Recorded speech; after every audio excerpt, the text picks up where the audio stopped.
All right. Hello, team. I am so excited for this Zoom tonight. I know that you guys are all just so incredibly excited as well. We have Miss Ashley Sinclair joining us tonight.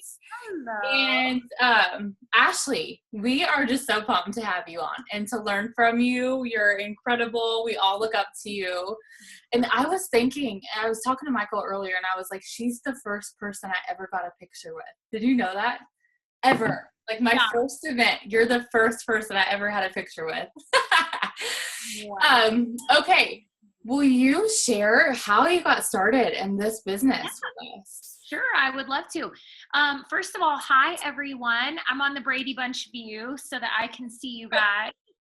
And I'm loving it. The last Zoom I was on, a girl fell asleep, and on another one, another girl just like pulled her boob out and started breastfeeding, which I'm all about, but it was just a lot of nipple for one night for me. And so I'm on Brady Bunch view, so y'all keep keep it G-rated for me, okay? Keep it G-rated.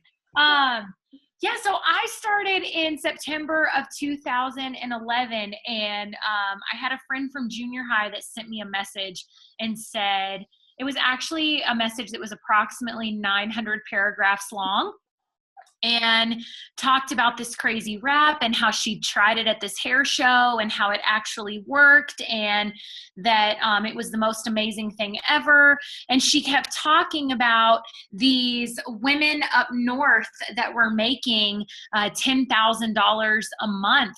And I just remember getting to the end of the message and hitting delete and said, you know, first of all, I don't have time. Second of all, I don't have the money. Third of all, she's in a pyramid scheme, and how sad for my poor friend that I met for 5 months in junior high. You know, I just was not interested. And the thing is something kept me coming back to it. I kept thinking about, you know, what if the product actually works? What if people actually are making money? And so to make a really long story short, there's a whole part about my in-laws that's amazing, and my father-in-law trying to use the Twitter that sort of led me to joining It Works. Yeah, I'm going to leave all that out. But it's a great part of my story. And so I just said, you know what, I got to try this. And so I called Tiff and I said, here's the deal. I'll be a product tester, but I have zero desire to join your little pyramid scheme. So you're not getting my credit card. I have, you know, I don't really even believe in your fat patches, but whatevs, I'll give it a shot. Mm-hmm. And, but I'm only going to do it as a product tester. Oh, and I don't want to do 3 months. And so anyway, I ended up giving her my social security number and my credit card number and joined as a distributor. And P.S., I'm watching some of the comments, and you guys, I am like such a breastfeeding advocate. I nursed both my babies. It was not the breastfeeding. It was the nipples. There was so many nipples that I saw last week. Not have to do with breastfeeding. Breastfeed those babies. Get that milk in there. It's awesome. It was so many nipples that I saw that I sort of had. I was laughing about. Okay, so don't think I'm anti-breastfeeding at all. Okay, moving on. Sorry, I'm watching the comments. I'm like, I have no problem with breastfeeding. Okay, so that's how I started. So then I decided she had my credit card, and she had my, she had my social security number, and I signed up to be a distributor. And that was really it. You know, my journey started then.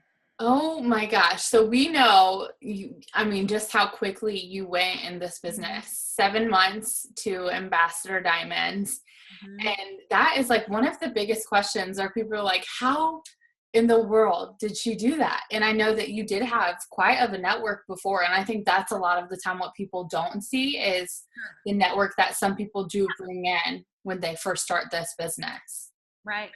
No, whenever I talk about my quick success, first of all, it didn't seem that quick to me when I started, because I didn't know any different. Does that make sense? Yeah. So I just assumed that anybody could go and that anybody would beat my record or whatever. When people were like, oh my gosh, this is so fast, I was like, that's not that bad. I would have done it in 6 months had I kept it more simple. You know, I just didn't know. And I really think that so much of it, yes, there's a couple of things that it had to do with. Number one is crazy hard work. You guys, I will never lie and say that post on social media a few times a day and wear some comfy clothes and cute clothes and like you'll make $1 million. Like that's BS. And I don't think it's right to say those kind of things when it comes to people wanting to go ambassador. That's not fair. So that's the first thing is I worked my tail off. I worked like you would not believe. I remember getting my first paycheck and my husband going, and I was so excited that I'd actually gotten paid. I was like, wow, this company's real. I actually got a paycheck. And I remember my husband going, congratulations, you made like 19 cents an hour, you know? And I just feel like I can't really explain what it was, but I just knew that if I worked hard, I was going to make this thing happen. So that was part of it, was working hard. But you know what? I have a lot of girls that work hard that don't go ambassador in 7 months. They don't go Ruby in 7 months. And so that was part of it. The second part is I had an incredible network. You know, when I really look back on it, a lot of people say, well, you owned a store. You know, I owned a business for 8 years when I sold it. And so, you know, part of it was that I had really built up a network. I owned a bridal show too. I was the girl that you paid the $500 booth fee to be in my bridal show. So, I mean, I was in a band, I taught Sunday school, like we've lived in this town for a long time. And so I had a great network, but the thing I always remind people is you're going to build your network, whether you do it inside of It Works or whether you did it before you started It Works. Everybody's got to do that. You know, you got to build your following and you've got to build, and this was before social media was even really getting big, but I had a great network. And so I feel like it was one of those things that when I said, hey, I'm doing this, people listened, and people kind of without reservation sort of said, okay, well, if Ashley's doing it, I'll do it too, because she's a businesswoman. You know what I mean? So that was part of it. Don't get me wrong. Plenty of people said no. But then I think the other thing that we don't talk about a lot that I wish more leaders would talk about, is, you guys, some of it was just freaking dumb luck. Like some of it was, you know, I was trying to go for presidential. For example, I went triple in November of 2011. Well, then March 2012 rolls around and I went, hey, I think I could maybe go ambassador, because what happened was in January, I was pushing for presidential. So I was starting a fourth leg. Well, I took a girl that ended up becoming a presidential and going double diamond in, 60 days. I took a girl that went double diamond in 60 days. Well, I forgot to move her. I accidentally left her on my top line. She was supposed to be under here. So there's a part of it that was like dumb luck that I ended up leaving this girl on my top line who I wanted to move, completely got busy and forgot. And so she ended up staying up on my top line. Well, she was the fifth leg ambassador. So here comes March 9th and I went, I think I could go ambassador this month. And everybody went, yeah, no, you can't. You have to have all this stuff. And I was like, well, I'm going to go for it anyway. Shoot, why not? Yeah. And if I miss it, I know I'm going to up my paycheck. And, so I think that a lot of it, you guys, some of it is just luck and where you place people, to be really honest. I mean, if you're someone that puts everybody across your top line, cool for you, like do you, but I chose to place. And so part of it is just, I placed the right people in the right spot at the right time, and you can't know what people are going to do. And so I don't ever want to be like, well, I just worked harder than anybody else has ever worked in the history of It Works, and that's why I went ambassador in 7 months. Because I don't think that's fair, and I think it discredits people that worked just as hard and maybe even worked harder than me. But it was hard work. I had a great network of some people that were ready to work. I saw the vision early on. I had zero doubt in my mind. 9 days in, I was like, I'm going to be a millionaire. I'm doing it. I'm going to be a millionaire. I believe that this lady, I didn't even know who I was talking about, but I was talking about Pam. I believe this blonde chick, when she says I can be a millionaire, I believe her and I'm doing it. So there was this like crazy confidence of, oh, you don't want to do it? That's okay. Could you just move over a little bit? Because there's a whole line of girls behind you that want to do it. So there was this real confidence, and like I had this vision of where I was going early on. So I didn't waste a lot of time going through this self-doubt and belief and all these things, that Alyssa, that we have to kind of coach people through. I didn't really go through that. It was like, I found my ticket. I'm doing it. Let's go. Who's coming with me? You're not. So sorry for you. I'm going to be a bajillionaire. You're going to be sad that you didn't spend $99. So that was part of it too, So what would you say, like, when you were going towards ambassador, what did your like every day look like during that time? Oh my gosh. I mean, I can only imagine because Yeah. I did it in 2 years and I was like, holy Mhm. crap, you know? Yeah. So much follow up, so many messages, Mhm. so much. You guys, I built a lot getting out there. I was out there a lot. I did a lot of events. I did an event the month I went triple diamond. I went from diamond to triple in 1 month. And that month I signed like 59 loyals at one event. You know, it was a 5-day event and I was doing it for my other business. And then I had like this little side booth of It Works. And Mhm. you know, so that was crazy. How did So you find events? Someone's asking. well, this was an event that I did it was just a well-known event in my area that I'd done with my store. I had a store. And so I'd done it for 5 years prior to that. You know, finding events in your area isn't too difficult. You kind of want to line yourself up with the lady who runs town, and everybody's got a lady in town who kind of runs the town. Maybe she's the head of the junior league, or like she teaches the main women's Bible study in town that has 100 people at it. Like, you can find the main girl in town. And the thing is once you kind of get on the events circuit, you don't get off of it. You know, you kind of stay on the list because everybody keeps inviting you to stuff. So anyway, you kind of just have to find that one that works for you. And that one worked for me. So I did a lot of one-on-one, again, reaching out to that many people in my network. The other thing reaching out to that many people in my network took time. Yeah. A lot of phone calls.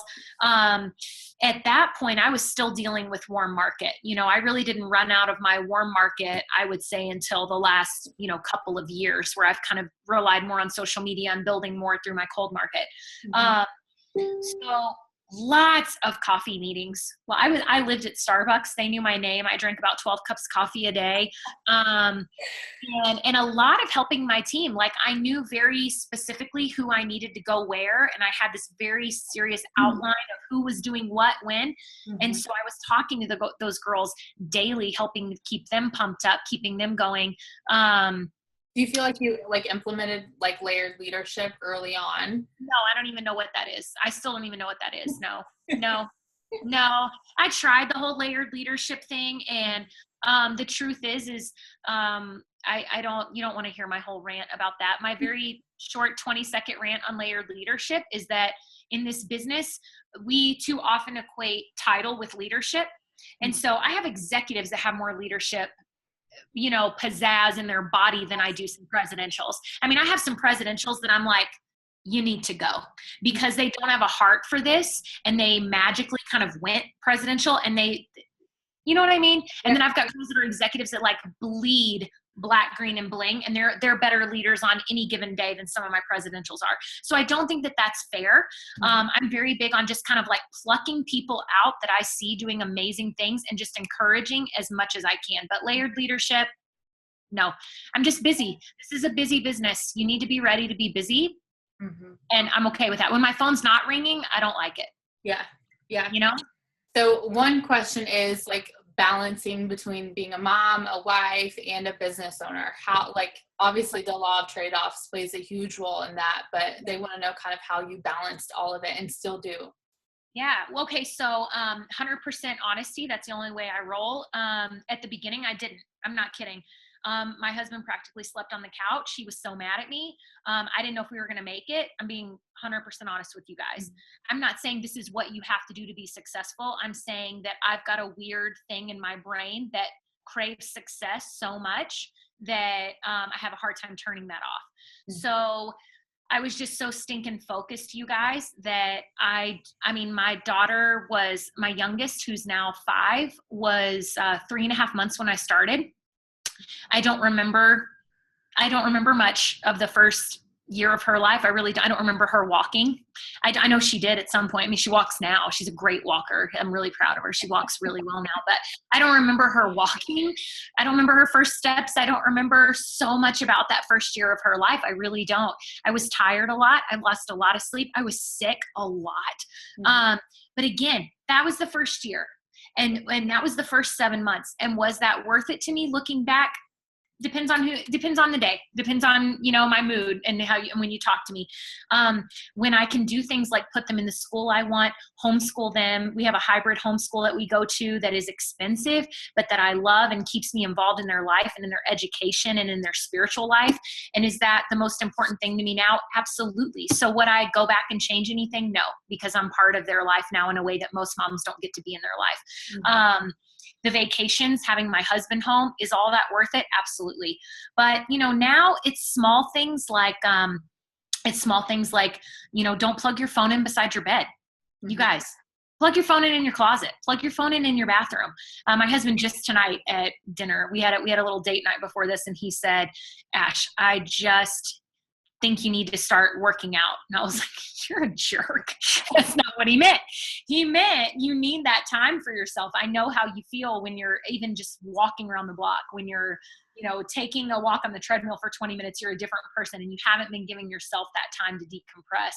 And he's right. And so I think it's constantly this, you're always going to be kind of maybe a little too far. You're never going to be straight middle of the road balance. But I think it's about knowing when you've hit your limit and recalibrating quickly.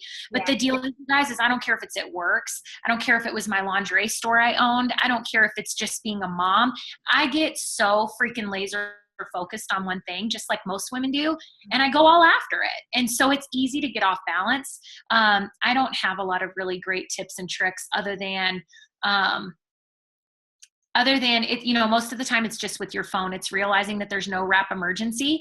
I don't have to answer every call that comes in the moment that I get it. I don't have to answer every message the moment it comes in.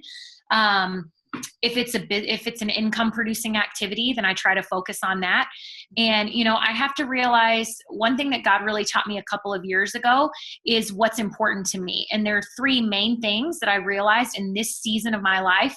And that's the other thing, guys, is this is a season. This is not my life forever. My life will not forever look like it does right this second. And so I'm willing to sacrifice some things short-term for the long term. But I think that what's important to me and what God showed me is important in this season of my life is my relationship with him, my family, which includes my marriage and my girls, and my friends, and then my business. And those are the three things. And so I have learned to say no to anything that doesn't fit in those three categories. And it's hard. Do I want to be, do I want all my friends to see me as the room mom that like does all the crafty crap? Yes, but I'm not that girl. So I have to be willing to say, okay, right now, school projects are not as important to me to make them the best out of the whole school as putting a loyal in the computer or just spending good time with my girls. Does that make sense? Yep. So you've got to find your things, and it has to be a short list. It can't have 20 things on it. It's got to be your couple of things that are important to you. And you guys, if it doesn't, do not spend your time and do not spend your money on anything that does not build those things that are the most important to you right now. And so I kind of had to make that decision, and that's where I'm at right now in my life. So I got really good at a 2-letter word, which is no. Ashley, do you want to do this? I do. Oh, that is so great that you're doing it, but no. Ashley, can you support this gala? That is so great that you're doing it. I'm proud of you, but no. Can you be this? Can you volunteer for this? Can you do this? I can, but no, I don't want to. Thank you so much. And there's even girls that ask me, can you do this Zoom? Can you do this? And I have to go, no, I'm sorry, because at a certain point I have to build my business, but I respect you and you are going to do amazing things. Call me again in 3 months. Yeah. You have to be willing to say no, you guys. And that will help you balance. Yeah. I think that is like one of the toughest things I know for myself is saying no. And you know what I mean? I feel like that is just, that's hard. It's hard. It's hard because we're women. And then I know. it's hard enough. Like God just kind of programmed us a different way, and it's hard to say no. Yeah.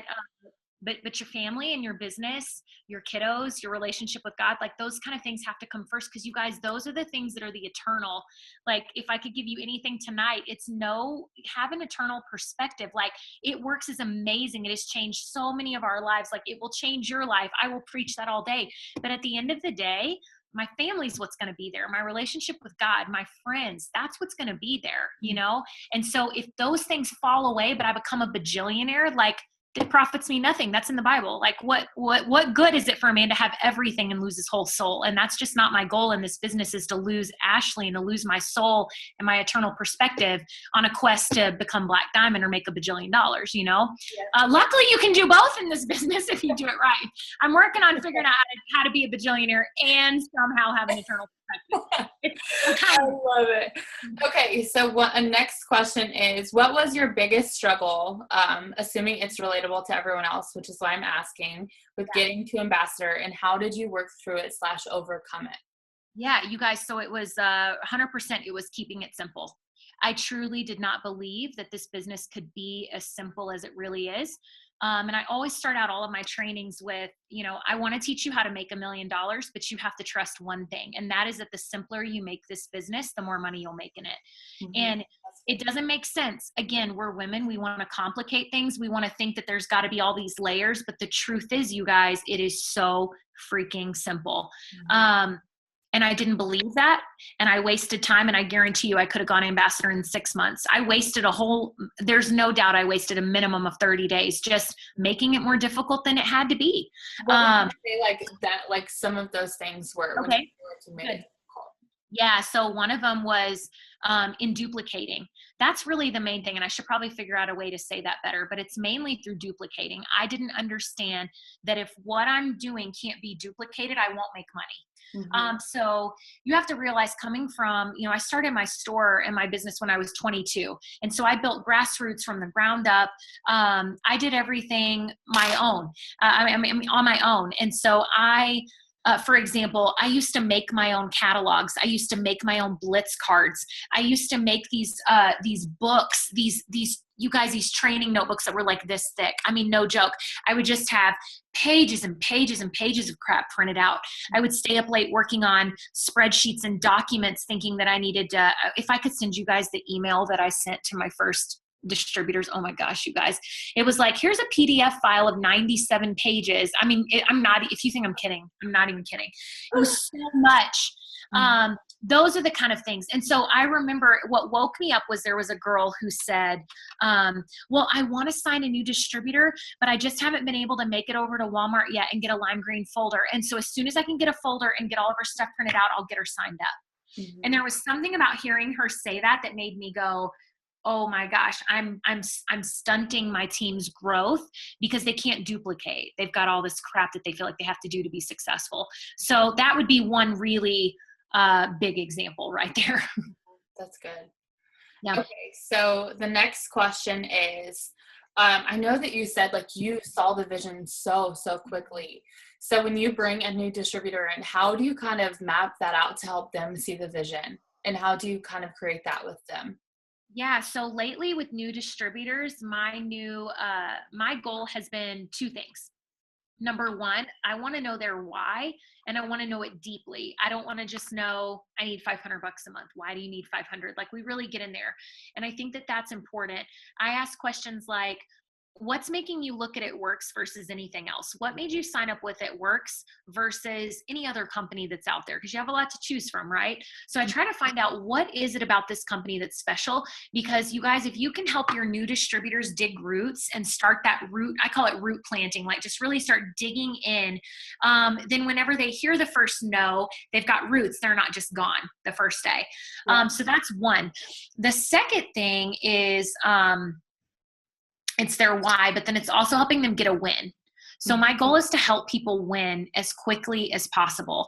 And to me, within those first 72 hours, if I can help them get a couple of customers by coaching them, by giving them posts, by giving them scripts, by giving them ideas of things to say, maybe by hosting their first online wrap party or the in-person wrap party, whatever it is, that's my goal, so that I can help them get a win.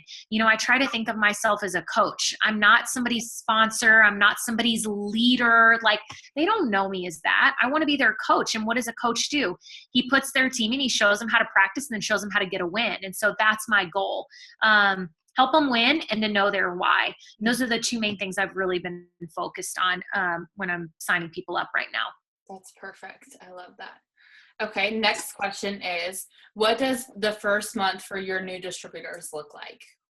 Yeah, I mean, just going back to getting loyals in the computer. That's the main thing is I try to just remind them that, I tell them, look, I want you to be in this for a year, 2 years, 3 years. I don't want this to be a short-term thing. But I realize that every time that you put somebody new in the computer, that's going to help grow your faith and belief in this company. Yeah. And I think that's what it was for me. It wasn't just that it was that other people were starting to say yes, and I was getting some confidence in this. And so you've got to help your team do the same thing, right?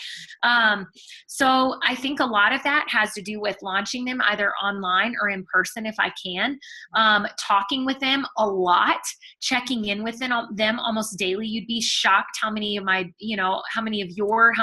distributors get defeated within the first few days. They hear one negative thing, or they post that they're doing it and they get one message, or they ask their BFF that they just knew was going to say yes. You guys, not everybody's got the same amount of confidence. I mean, some women join this business because they want to find confidence, not because they already have it. And so I just assume that why wouldn't people give it 5 years? Because when I started my business at 22, that's what I felt. I'm not going to make money for 5 years. So I would never close my brick and mortar store after 6 months of not having great sales, right? Well, most people don't have that mentality. Most people have the mentality of, it was $99 to join. If I make some quick money, great. If I don't, that's okay too.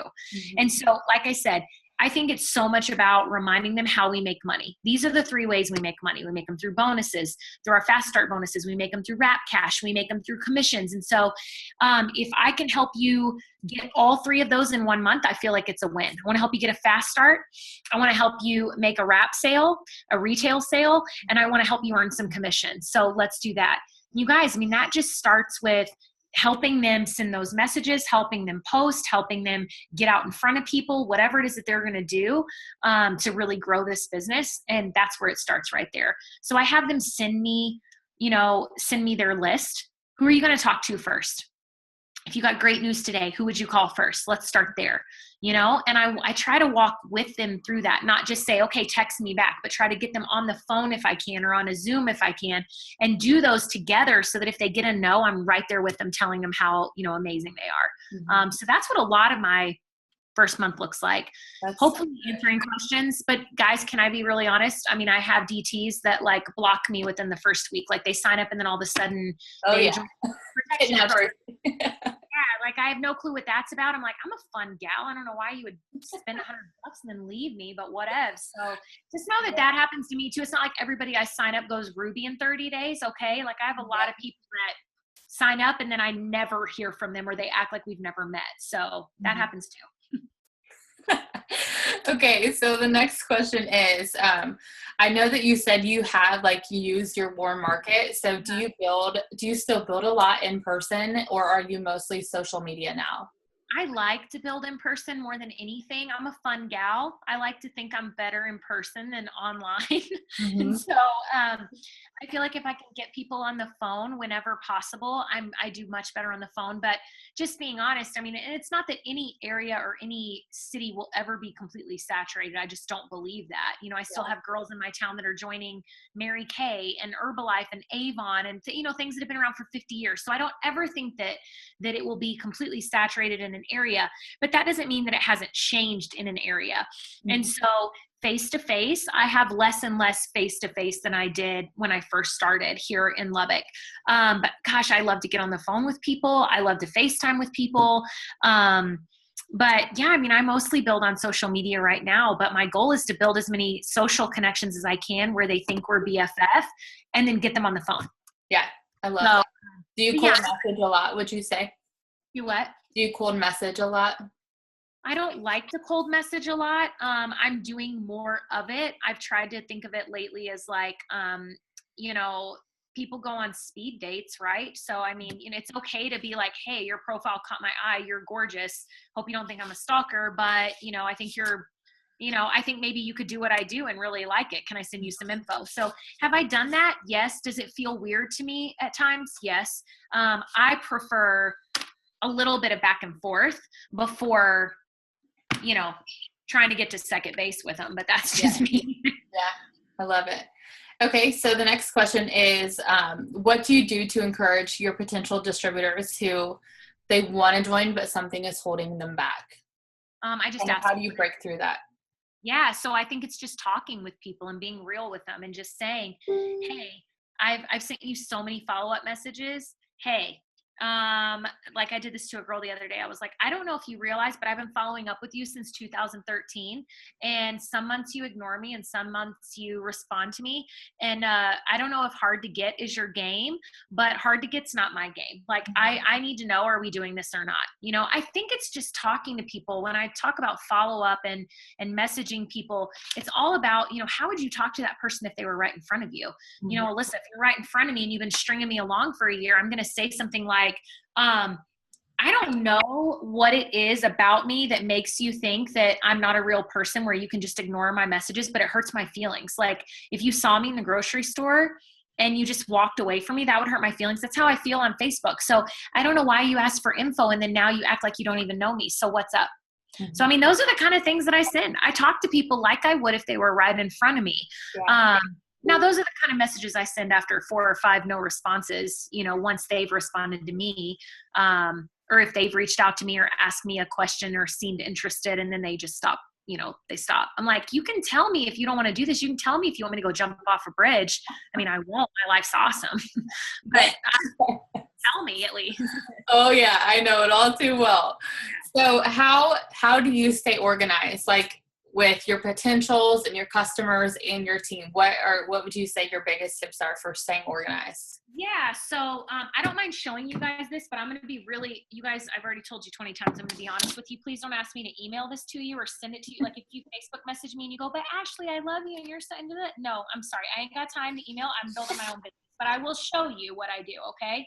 So for example, here's, like this is in my notebook, and this is from a month that's got my DTs listed and my LCs listed. I think you have to have a place where you list whether you do it on your steps to success sheet. All I did was print out a spreadsheet. That's all it is. I just went to Excel, made a spreadsheet. Okay. It just has my DT's name, their ID number, and then my LC's name and their ID number. I think that I have this all the way back from September of 2013 in my notebook, because I feel like, I don't know if you guys sign people up and then forget that you've signed them up, but sometimes that happens to me. Yep. So I have to have a record, okay? And then as far as follow-up goes, here you go. Again, I love y'all. You're precious. I'm not going to message this to you. So like, I'm going to act like I didn't see the message. I'm not kidding, because every time I do this on a Zoom and somebody goes, oh, but we're friends and we took a picture. Will you please send it to me? I'm like, I love you, but no, I'm sorry, I won't. Okay, I don't have time. Okay, so here we go. Then you guys, this is a Word document. See, Instagram friends. And then I think it says comment. Okay, so I write down who I'm following on Instagram. I know there's apps. I'm so old school in pen and paper. Again, this is how I stay organized. I like to write it down. Did I comment on their picture? Did I like it? Did they follow me back? Those are the things that I write down there. Who did I add on Facebook for the day? Okay, same thing. Facebook friends, Instagram friends. I have a list of distributors to connect with. These are people that I've signed up that maybe have, like, they're not messaging me every day. They're not working super hard, but they put in a little here and there. So I have a DTs to connect with and a DTs to encourage list. Because as you grow your business, you'll find that you have to adopt new people who lose their sponsor. So this is kind of like, hey, don't forget that this girl lost her sponsor or whatever. And so I think another, you know, of course I have my to-do list. And then I have where did it go? You asked me how I stay organized, and I'm like, I just like this. This is how I stay so organized. So organized. And I just have a lead that's like customer list. Okay. And then I've got a link for distributor list too. Cool. And it's got little notes beside it. When do I follow up and how do I follow up? And if I've got 12 in a row and I put NR for no response, I put FU for follow up. All those little, you know, things that you've got where, you know, the last time you followed up with people, was it BOGO? Did you message them right after conference, whatever it is. And so that's kind of how I stay really involved. And then I've got, here you go. Like my main thing, and I don't mind if y'all take a screenshot of this and you can kind of make your own if you want. I'll try to hold it up here. I don't know if it's backwards, but I break my days up into connection into prospecting and into follow-up. Mm-hmm. And you do that every day? Yeah, well, I wish, but I try to have like a connection day. I try to have a prospecting day, and then I try to have a follow-up day. Okay, that's good. I used to do a little of all of it, and I got too scattered. So I have found that like if Monday is my follow-up day or if Friday is my follow-up day, then I'm like, boom, message all day. I don't have to wake up and wonder what I'm doing. I know that today is like yesterday. I knew yesterday was follow-up day. I sent out like 250 messages. Oh, your post. That was so good. Yeah. There was no guessing what I was going to be doing yesterday. It was follow up, follow up, follow up, follow up, follow up. Yeah, okay. I love that. And so then on another day, I focus on prospecting. So on that day, it's all about how many new connections can I make, right? How many new people can I reach out to? How many messages can I send out? Mm-hmm. And then my other day is kind of focused on connecting with people, making sure I'm connecting with my team, making sure I'm connecting with the prospects, making sure that I'm, commenting and liking, making sure that I'm doing encouragement. I think encouragement is huge, you guys. I truly believe that what you put out, you get back in life. And so I like to put as much good and love and your awesomeness out there because I want that stuff coming back to me, right? And making sure my team knows that they're doing amazing. And so those are the kind of things, those are really kind of how I break up my day. I spend way more time prospecting and follow up than I do connection. Like connection might be 1 day a week and prospecting and following up are 2 to 3 days of the week. Okay. I love that you break that up. I feel like that makes it so much more simple. So how many hours a day would you say that you work your business, or does it kind of change day to day? Yeah. No, it totally varies. Yesterday, you guys, my watch went off all day, like stand up, because I was just sitting and sending so many, my phone, I had to take my watch off because I was like, for the love, I cannot stand up. It was tough. And so yesterday, honest, I probably worked, I worked from when I woke up until until midnight, I was still sending messages. So, I probably worked 12, maybe 15 hours yesterday. There are other days that I work too. I think it all depends, you guys, and there's days whenever I'm like living life and being a mom and being I homeschool my girls on Tuesday, Thursday, Friday. And so there's like a big chunk of time where I can't really, I try to answer my phone while Grace is doing handwriting or something simple that she doesn't need me for. Yeah. So really I try to make this business fit into my life. So I honestly can't give you like every day I work a minimum of 8 hours. That's BS. No, I don't have to anymore. That's the best part about this. I've streamlined, I've made it simpler. I know, my main thing is I want to lay down at night and I want to know that I gave my best. I know you can always do more, but I want to know, did I give my best today? Can I be proud of what I accomplished today? And if I feel like I can't, that's when I'll stay up an extra hour and follow an extra 50 people or message an extra 10 people or encourage an extra 10 people. But, for the most part, I try to lay my head down and go, I did good today. Like I gave a really good, solid effort today and I can be proud of it so I can sleep good. Yeah, I love that.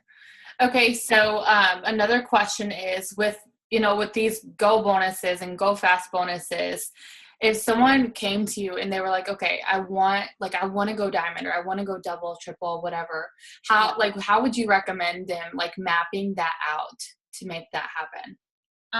Well, first of all, we got to start with a chart. And I don't know if you guys love I love that our company gives us these charts. Like we don't have to guess what to do or just hope. We have a map. It's like if this girl's got $3.99, you're not promoting, that there's no guesswork involved. Right. So, I think the first part is just starting with that chart. And I always teach my team to chart 2 ahead. Chart 2 levels ahead. So if you are a diamond, you should have out a triple diamond chart. If you're a ruby, you should have out your diamond chart. I think when you only focus on that next level, you miss big picture. And if all of us have agreed that we're going to plant our flag and be here for a while, then why not think bigger down the road? And so that's part of what helped me get to ambassador. And the time frame that I did was I was always charting 2 ahead. When I was diamond, I was thinking about, I got to have 3 legs for triple. I wasn't worried about double. I was worried about triple. And because of that, I went triple in a month instead of going to double. I didn't ever hit presidential. I went from triple to ambassador and, because I was always thinking ahead. Yeah. So I would encourage you highly to think ahead and chart ahead. That's so good. That would be the first thing. The second thing is know who you're working with and take the pressure off the people that you know don't really want it. I think sometimes we put so much pressure on our chart because, but Ashley, there's this girl that's in this box and she's in my emerald box. I'm like, you put her there. She didn't ask to be put there. You put her there. And she don't want to be an emerald. She's working like a DT. She's working like a 400 box, and yet you've got her in an emerald box. It's not her fault. It's your fault. So that's a great thing. We chart and pencil, right? I have so many mechanical pencils. We, as my daughters say, we race and we start again.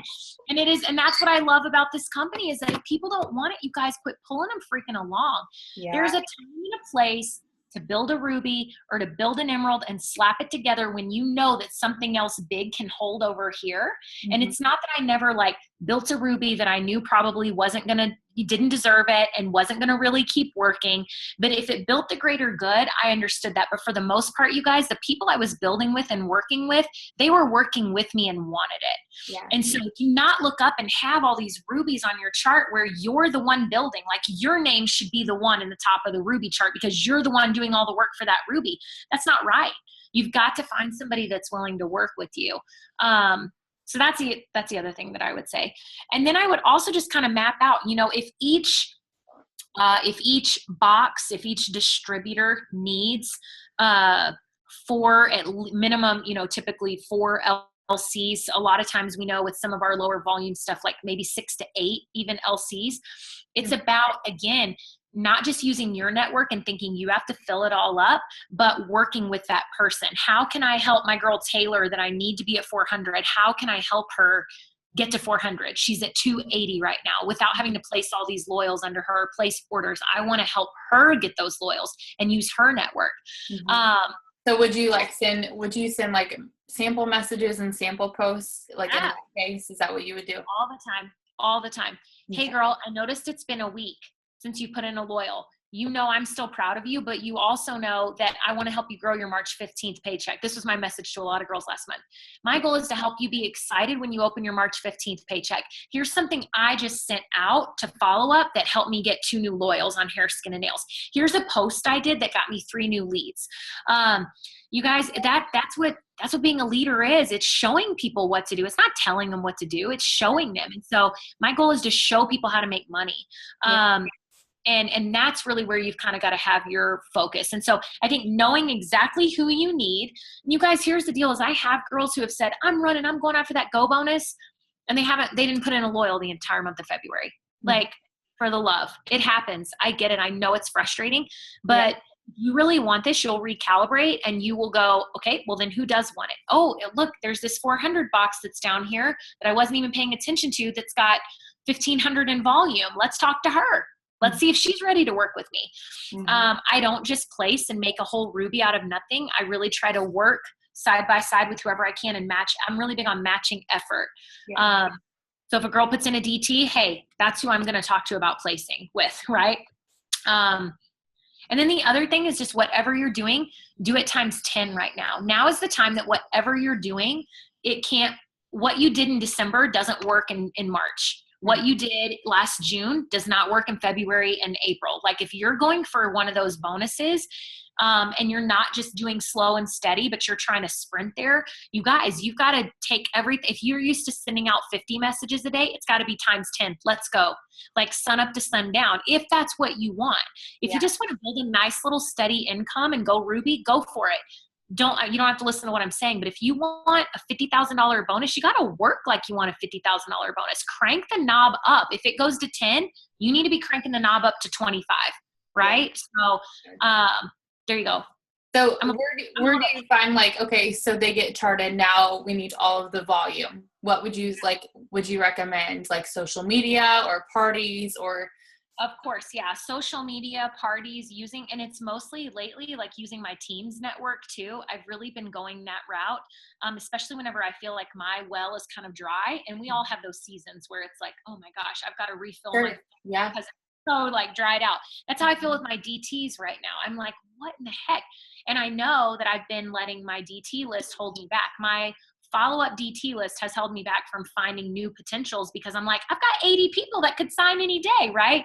Well, they're not signing, and I'm not adding new people to that list, and that's a mistake on my part. And so I think for me, it's been about, again, coaching those people that are already in to get them to 400. If you can help 10 girls get to 400, that's way easier using their network than you trying to fill 4,000 in volume. Yeah. And so I've kind of been taking that approach.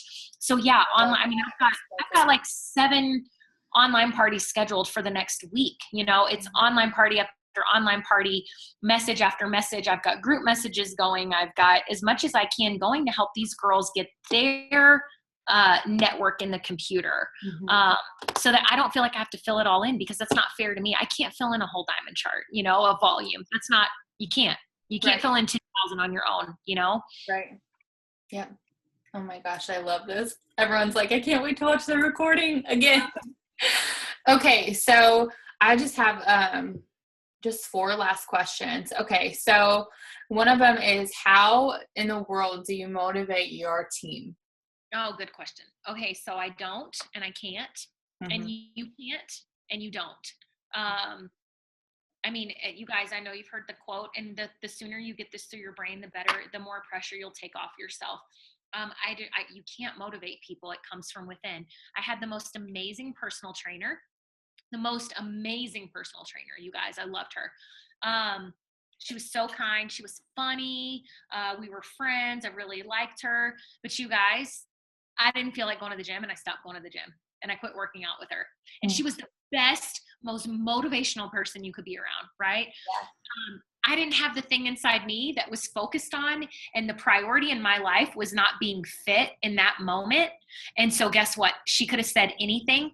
She could have given me the pep talk. She could have made me cry. She could have reminded me of my why. Ashley, remember why you wanted to be fit? Yes, I do, Melissa. And it doesn't matter. If it was not in my heart, and it wasn't what I wanted to do. And so nothing she could have said or done could have changed my mind. And when that happened to me, I realized the correlation between that and my team. That it does not matter how bad you want it for them. It does not matter how bad they need it. You guys, don't you know, like, you've got those sob stories, and those single moms, and those girls on government assistance, and those girls that come to you on welfare that just want this so bad, and you want it for them so bad. Yeah. And then they don't work. And you're like, I've given you every tool that you need to be successful, but I can't do the work for you. And it's the same thing. Melissa gave me every tool to be successful, but she couldn't do the workouts for me. And because I was not interested, and I wasn't motivated, and that wasn't where my focus was, guess what? It didn't matter that I had the most amazing trainer in the world. And so I feel like it's the same way in our business, you guys. So my goal, like I said, is to wake up and be a coach, not a motivational speaker, not the most motivational leader in the world. My goal is to wake up and be a coach. My goal is to wake up and be authentic, and to say, this is what worked, this is what didn't. Yeah, I worked in business yesterday and I didn't see success. But hey, this morning I did. Hey, I know follow-up works, even though it didn't work for a week. Man, look, now I have 5 loyals today because of the work I did yesterday. It's not because I worked so hard today. I actually woke up in a really bad mood today. It was because I did all this freaking work yesterday that I was so into it. Hi, babies. I'm on a Zoom. Okay, I love you. Oh, they look so cute. I just came back from my mother-in-law's house. They're so cute. They're matching their bunny PJs. Okay. Yeah, you can't motivate people, guys. I'm sorry. I wish you could. You can show people what to do. So I feel like the most motivating thing you can do is be authentic. Don't make it look like every day is roses in this business. It's a business. It's hard. It's hard, right? Like, there's ups and downs. We're figuring ourselves out along the way, and there's crap, and we have kids, and we have husbands, and we have bills, and we have all this stuff. Like, it's not this fairy la la land that social media can make it. And so I feel like the more authentic you are to show people, this is what worked, this is what didn't. But I can show you, hey, look at my 5 LCs, but you can also look that I signed up 2 DTs the whole month or whatever. Like, be authentic and show people this is what's working, and this is a message I sent out that did well for me. This is a post I did that worked well for me. This is something that I did that worked well for me. And share that with your team. And the right ones will grab on, and the ones that don't want it, you could share with them. Doesn't matter. They're still going to quit. If they don't want to do it, they're not going to do it. Yeah. Absolutely. So what do you do to fill your cup as a leader and as a coach? Do you do a lot of self-development or like listen to YouTube videos? Kind of how do you refill? That's really good. I should do more, but again, we're in the spirit of full disclosure here. And so I kind of hit about every 90 to 120 days, I hit rock bottom where I've completely empty and I sort of have like a mini breakdown. And then I look up and I go, oh crap, I need to fill my cup up. Mm-hmm. And so I would encourage you not to be that way. It's not fun. It's not fun for my family. It's not fun for my marriage. I'm trying to be better about it.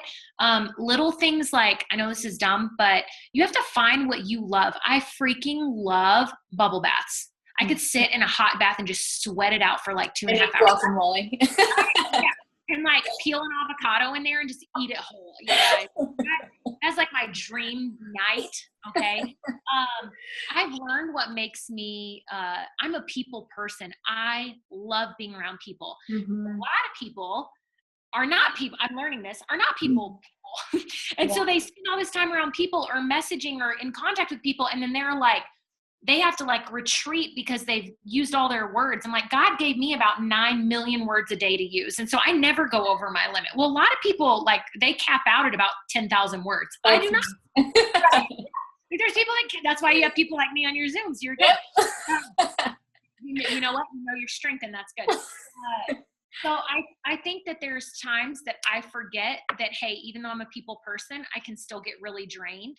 And so I've got to take that time for myself. And so typically it's when Dan realizes that I'm about to short circuit and he goes, okay, you need to go spend some time by yourself. Mm-hmm. Like the other night, I went to Amarillo. I drove about an hour and a half to work with some girls that are going after this triple diamond bonus. They're killing it. We work together all day. I saw your picture with them. Yeah. I have notifications on for you. You're like, what? I love you. Oh my gosh, you're so sweet. Well, on the way home, and I live in the middle of a desert. Like it's totally flat out here. There's no trees. It just blows dirt all day. It's really exciting. It's why Northerners don't live here. But anyway, I've never visited this canyon that we have. And like, it was 10 miles off the road. And something just told me, I didn't know it was God, but I mean, to just go and like rest for a bit and just soak in. I mean, I've been working really hard that day. Yeah. And I pulled off, I took the extra 10 minutes and I went and I just like took a breath and I went and, sat there and just looked out over this canyon and thanked God for how good he was and for all the things in my life. And, the only other thing I would say that keeps me from totally skitzing out is every single day. And it's on my connection sheet, prospecting sheet, all of it. You'll see right here. T's the second thing? Thankful. Mm-hmm. Prospecting. Thankful. Yeah. On follow-up. Thankful. I feel like a lesson God taught me a long time ago through a crazy book that's really hard to read called 10,000 Gifts. Or is it 1,000 Gifts? 10,000 Gifts. It's a really good book. It's so good. I can't remember the title. It's by Ann Voskamp. I think it's by Ann Voskamp. And you guys, it's all about how thankfulness is what keeps us the most connected to God and keeps us the most centered, and that we cannot have and we cannot receive good things in our life if we're not thankful for the things we already have. And it's so good. It really kind of changed my thinking. And so every single day, like I write the date down and then it's, what are you thankful for? You have to spend some time in gratitude. And so maybe that kind of helps keep me a little bit sane. But yeah, I don't do spa days. I don't like people touching me a whole lot, which is weird. I don't know I don't have a lot of hobbies. My husband's always like, you need a hobby. I tried to get my nails done. I tried to get my nails done and I was like, what are these? My hands are so heavy. I don't know what to do with my hands. I don't have a lot of hobbies. I've always been a girl that likes to make money. I don't know if it sounds bad. I know what I'm good at. I don't think it's bad. Yeah, I've always been an entrepreneur. It's what gets me going and gets me excited. So, I don't take a lot of breaks and need to recalibrate. I would say maybe bubble baths. Bubble baths and avocados. It's so stupid. It sounds so dumb. Bubble baths, avocados, and I pulled off to go look at a canyon. I don't know what you want me to say. Oh my gosh, I love it. I have no hobbies. Oh my goodness. Okay, so my last question for you, I remember you just talking about how you just wanted to push for top 10 so bad. So that this kind of goes along with that question, but like when you decided to make that push? Kind of what made you decide that it was that time? So like if someone wants to go for a promotion, what do you feel like, okay, how did you decide that that was your moment? Well, I think that having a little bit, and you guys, please hear me. God, I hate that this is being recorded because I want to say this right. Number 11 in the whole company is like unreal. Okay. But it's not my number. I don't know how else to say it. And I had gone from being number like 7, number 8, number 9, and then I was number 11. And so it was a tough pill for me to swallow because I'd always just kind of assumed I was going to stay top 10. And so I think kind of tasting that bitterness of defeat, if you want to call it that. I know, again, perspective, I know number 11 is still an amazing number, but y'all have to understand, right, where I'm coming from. Oh, I get it. Yeah. Again, it's kind of like Mark wants to make $1 billion, right? So 900 million, is it amazing? Yes, but that's not what he wants. He wants $1 billion. It's the same thing. Like, I know number 11 is amazing, but I don't want number 11. I want top 10. And so I think tasting that kind of defeat a little bit, or tasting that like, okay, I don't like this, was part of it. And it wasn't an anger. It was just, this is not my number. This is not where I belong. And so some of you, you're at Diamond and you know you were made for more than Diamond. Some of y'all are at Executive and you know you're made for more than Executive. Some of you are at Presidential, you know you're made for more than Presidential.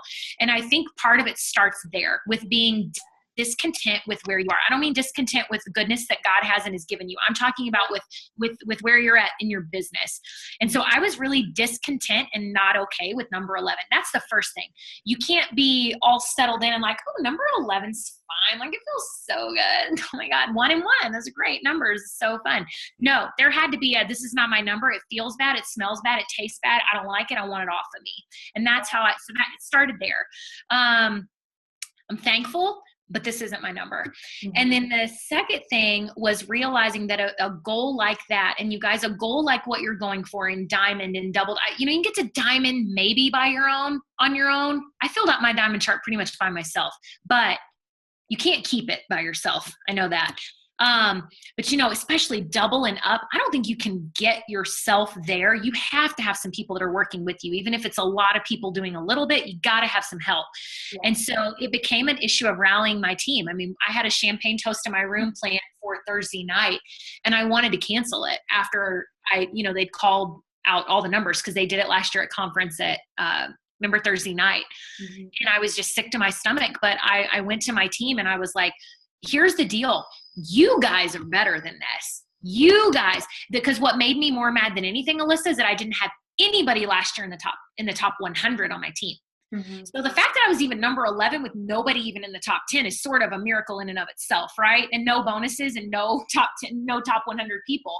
But at the same time, I was like, you guys deserve to be here. And I watched my husband get upset. I watched Dan not get in their face, but really get passionate in a way that I normally don't see him, get with this company. Like, you guys are better than this. You deserve more.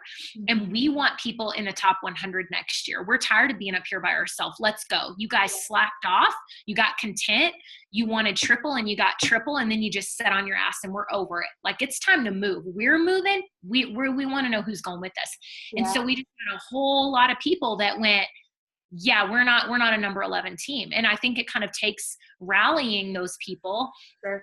It took pouring into those people and taking time with those leaders. And so last year was such a focus on our leadership, and we spent so much time, so many weekends opened up where people were here at our house and we poured into them, and Dan made them guacamole and chicken fajitas. And I, gave them everything I could and loved on them and encouraged them and told them how amazing they were. And that's what we did. We knew that it was going to start from the top and trickle down. And what was amazing was to see not just the promotions, but how many people didn't lose rank last year on our team, and how many people kept their volume going in a weird year where a lot of people's went down, and all those things.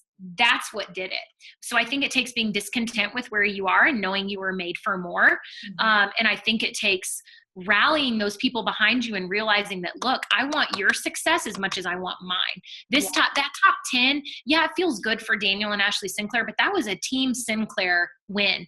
That's why it felt so freaking good. Not because me and Dan just had our best year ever, but because we knew our team is what pushed us there. Yeah. And we knew that their checks went up, and we knew that their bank accounts were getting bigger, and we knew that their teams were growing. And that's what made us really, really excited. And so, yeah, that was a long answer. I'm sorry. No, I love it. That's so good.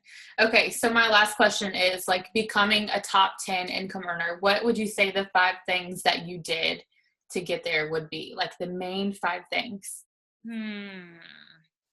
I've probably named some of them. I think, well, just off the top of my head, and we'll talk through it together, but I would say the number one thing, you guys, is you have got to be willing to work.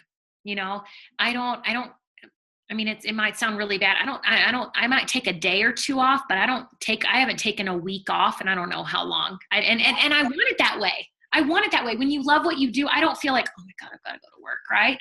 I take breaks.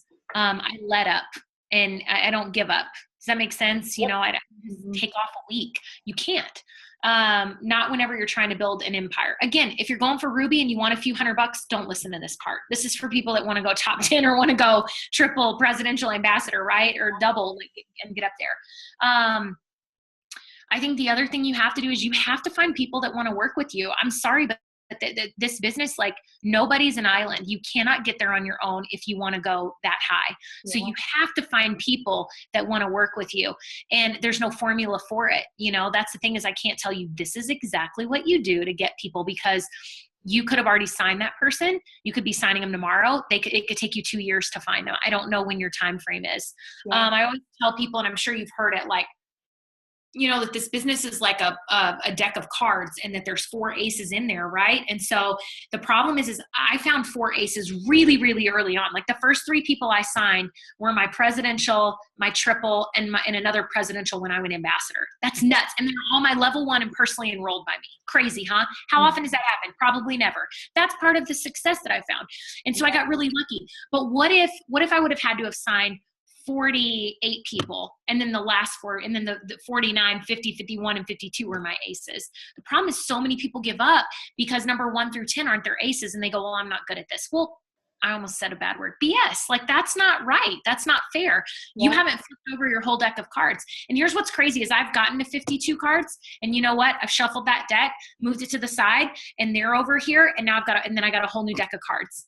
Mm-hmm. And I'm on like my, 10th deck of cards at this point, 5 years in. Yeah. And I'm still looking for those aces, and I don't give up doing that. So I think you've got to find the right people. So that would be the second thing. Mm-hmm. You got to work hard. And then the second thing is you got to find people. And then, did you say 5 things? Because I feel like those are 2 things. Here's good. Over like just connecting with your leadership and making sure like they're ready to lock arms with you and, make that happen. And then obviously I feel like the hard work is the biggest. I mean, the biggest puzzle piece. You can break that down into its own little subset. Yeah, of, absolutely. And how often you work and all that stuff. But really, you guys, it's like, and then I think probably the last thing, really, it would be kind of like a 3-part deal to me. I mean, I think the last thing that you've got to do is that belief and that self-development and that confidence. It's got to be there. It has to. The problem is some people, again, kind of like with a network, some people come into the business with that already there. Yeah. And they already have a belief. Like, I grew up feeling like I could do anything I want, whenever I wanted, however I wanted. I mean, at 22, I'm like, I can start a business. Why not? Nobody told me I couldn't, so I did. And so I've realized, though, the longer I'm in this and the more women I work with, that half of this business is just about freaking personal development and just growing as a woman and learning how to work with other women and learning how to not make this about you. You guys, my first year, it was like the Ashley Sinclair show. It had so little to do with my team. I was on such an ego trip of just me wanting to work so hard and me wanting to do all the work and me wanting to be the one that they came to for everything, that I didn't put my leaders in a place of leadership at all. I didn't come to them. I didn't humble myself in ways that I should have. And gosh, I wasted a lot of time and probably broke some relationships just kind of being a jerk and just not really paying attention to the relationship side of this and making it all about business. Does that make sense? Absolutely. And I really regret that. I really, really regret that part. And I wish I could go back and fix that.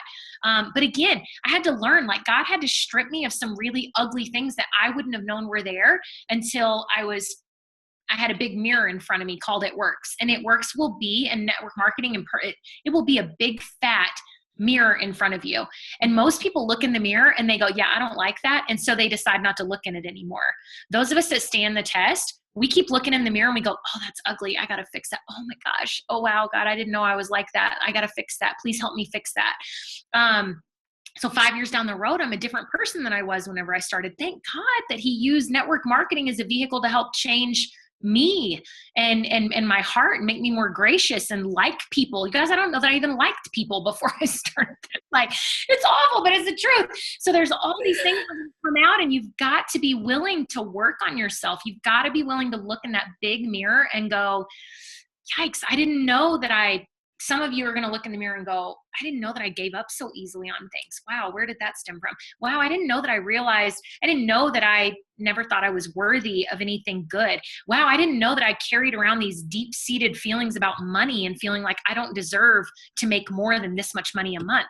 You know, there are so many things that you're carrying into this business and baggage that God's slowly going to try to lift off of you and go, hey, you're my kid. I love you. Let me carry that burden. That's not for you to carry. Hey, let me fix that. Hey, that's not a great part of your personality. Let me help mold you a little bit. Most people, they don't want to deal with the hard part of that. And I feel like the leaders that stay around are the ones that continue to look in the mirror and want to get better. And so you've got to be willing to do some personal development too, and let God use this to grow you. It'll be the coolest experience. It'll be hard, but it'll be one of the coolest experiences, I think, of your life. So yeah, that was weird. So long good. Oh my gosh, I love it. I could talk to you all night. Oh, you're so great. Well, thank you so much for getting on here. I know our whole team just loves you so much, and we really appreciate your time. Oh, you guys are so sweet. I'm going to go Brady Bunch style again on you. I got ADD for a minute. So I had to turn it off. Hey, guys. Look at little Lauren. She's like 8 years old. Lauren, Michael, are you like the youngest girl ever in network marketing? Hi, sweetie. I love it. Oh my gosh, I seriously love you. Jessica looks like she's about to like be a deal. I love it. I love you guys. Y'all are amazing. I appreciate y'all not showing me your nipples and just listening and being so good and kind and gracious. Y'all are awesome. So thank you. We adore you. Thank you so much, Ashley. Absolutely. You guys are awesome. Thank y'all for joining. Bye. See you later.